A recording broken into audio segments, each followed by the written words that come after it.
let's get into the draft itself and the crux of why we're here. And look, you and I, Buck, have had this conversation a million times, and AK, I'm sure you've probably heard it.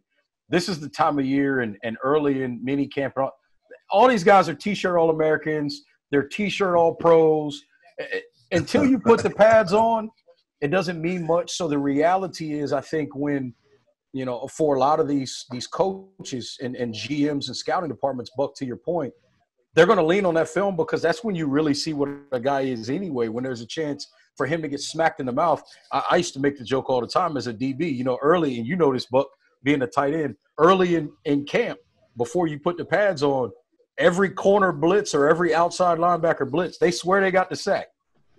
But then the first 2 days with pads on, nobody gets to the quarterback anymore. It's amazing how that works. Anyway, speaking of quarterbacks, obviously right now the discussion is about Joe Burrow and the magnificent year. And I want to make a point about the year Joe Burrow had 60-plus touchdowns. It's so funny because we think back a few years ago, right? You go back all the way to Tim Tebow. He had 50 total touchdowns, lost 3 regular season games, and won the Heisman because that was such a feat. Colt Brennan throws 50 touchdowns at Hawaii, right? And gets invited, and everybody says, well, he did as well as he could do.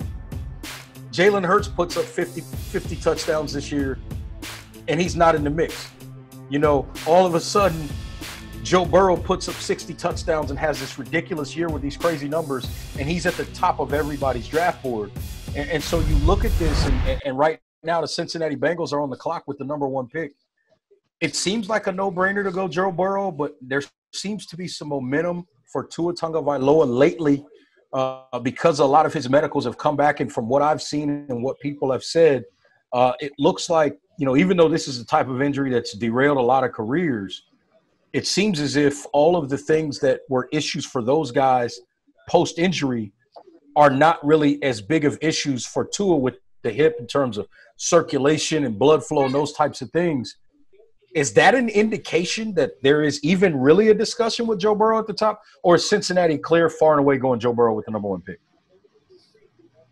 So I feel like they're just doing their due diligence right now on each guy, just trying to get everything, figured out and just kind of piece all the puzzles together. But, I mean, we were making the discussion the other day. If he never got hurt, the discussion would be for him and Joe Burrow right now as the number 1 overall pick with the work that Tua's put in. But Tua just kept getting hurt, and now all of a sudden it's just, let's just bump him down. That is it. If he didn't, it would be the discussion in the media right now would be, is it a 1-year wonder for Joe Burrow, or the body of mass that Tua has put in over the time and came in and won a natty in his first year. And I just think that's the discussion right now to be had. And people are just knocking out Tua because of the injury. But overall, I mean, just watching these two guys play, I feel like there's these two guys and then good separation. Yes. But the thing that got me, and, a lot of people, when they interviewed Joe, and I was really eager to see how well he would respond to these questions. Last year, when he came to LSU and didn't put up those astronomical numbers, not only was he running a system, but he got there so late. He was basically going with the freshmen. Mm-hmm. I mean, you hear guys talk about this all the time. It normally takes them time to acclimate no matter where you go. Mm-hmm. So, Joe, as a fifth-year senior, was able to do his classes from the facility. Joe Burrow never left the building. Yeah. Joe Burrow is an ultimate leader that not only did that, but Jamar Chase, Justin Jefferson, guys like that, and then out in the summer and caught 10,000 balls. Those put in work together and understood and built that chemistry that they weren't able to build the year prior. I mean, just tossing Joe Burrow and say, okay, go out there and play, and they're running the system. And he managed. That's all he can do. But this year, coming from Ohio State and that offense, and now putting him in this offense with Joe Brady in that vertical pass and spread offense, he looks so natural. And the thing that gets me is one of the first couple games, this guy sees pressure coming. That's the best way to tell a quarterback. Is this guy getting duck under pressure? This guy literally stands there and is throwing beamers Yeah. face of pressure and iced it against Texas on a third and 19 to Justin Jefferson over the middle. And, I mean, with the way the NFL's going and moving their quarterbacks out, especially when you look at the Bengals and that line that they have, I mean, with Joe's ability to move and Zach Taylor's ability to move out their quarterbacks like they did with Tannehill, I mean, yeah, it seems like that's the way they're going to go, is going to be Joe. So everything you just said, I like, but one, you said there's only two guys and then everybody else. I disagree with you because I think Justin Herbert fits right into that category. He may not be ahead of Tua, but I think he's right there because I think we don't give him enough credit for what he's been able to do over the course of time. He had no receivers at Oregon Zero last year. until he got really Pittman. limited at and watching him develop and grow as a quarterback, but also a guy like Ryan Tannehill, to me, helps Justin Herbert because Herbert is just as athletic. I'm not going to say more. Ryan Tannehill was a receiver, played like H-back, and played quarterback in college. So I get it. He's very athletic. Is he a great passer? Not always, but in an offense like that, he's good. Justin Herbert has some athletic ability. Justin Herbert's biggest problem was, how do you lead? You can't be a quiet, shy guy from Eugene, Oregon. You got to be a dog, and I think we saw that this year. That's why I'm in that 1, 2, 3 category. Not ahead of Tua, but maybe ahead of Tua because lack of injuries that Herbert has. But clearly, I think Joe Burrow, and I agree with you, AK, the thing that they did there to get – we've talked about LSU for years having receivers, having defensive backs, having a lot of dogs. But they finally got somebody at the quarterback position that can make plays, and that's why we saw them have such a magical season with all that offensive firepower. And I think, Buck, to add to that about Joe Burrow, and I'll be honest, it took me a while to get fully on the Joe Burrow bandwagon. I'll be completely honest about that, and people can yell at me for that if they want to, but it's the truth.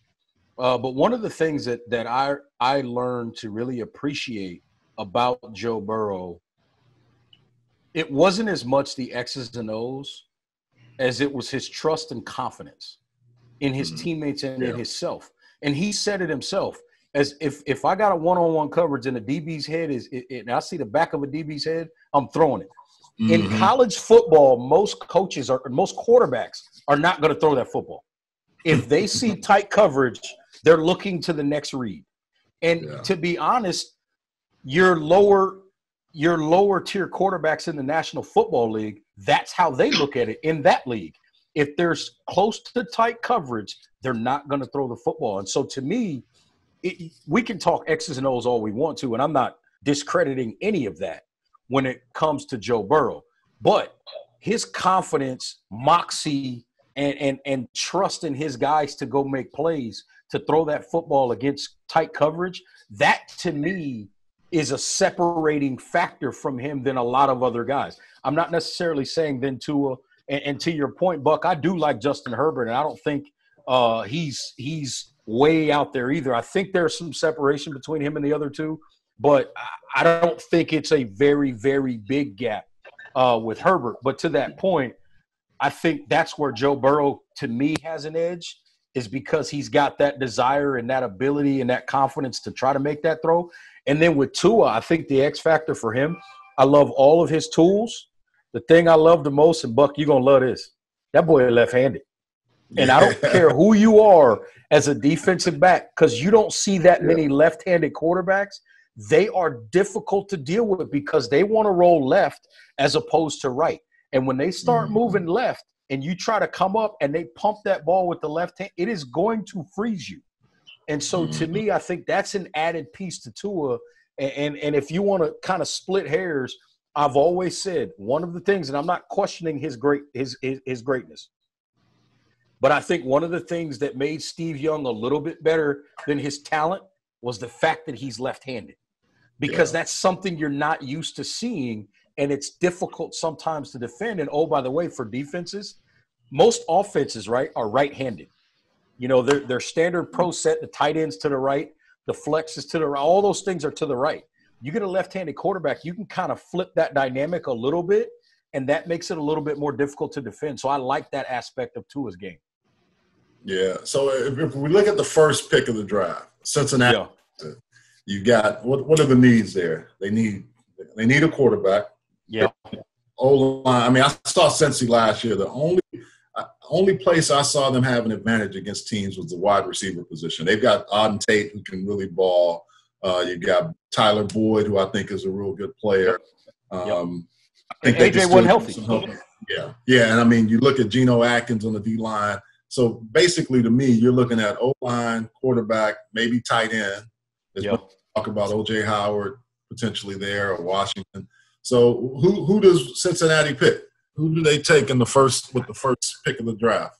I mean, I think it's got to be Joe Burrow, and here's why I say that. I just told you everything I love about Tua, but the added piece of this is still a business, man. And Joe Burrow just came off the most historic year in college football we've seen in a long time. He won a Heisman, he won a Natty, so we know he's a winner, and he's from Ohio. Just put all the pieces together. They need to go ahead and accept they got to sell some tickets. All those are check marks. And you know what? The reality is, and I've been one of the people that said it the last 3 or 4 years, the last 2 years particularly, Andy Dalton's not the problem, but Andy Dalton's not the solution. Yeah. Joe Burrow is the beginning of the solution. That's the difference to me in why they got to go quarterback because, look, I like Andy Dalton, and look, they went to playoffs with Andy Dalton, and Marvin Lewis had them looking good with Andy Dalton, but they had the other pieces. Joe Burrow is the type of guy that you build around. Andy Dalton was a missing piece to all of the other pieces. Joe Burrow is the centerpiece. You go ahead and go get your centerpiece, and you work from there. Yeah.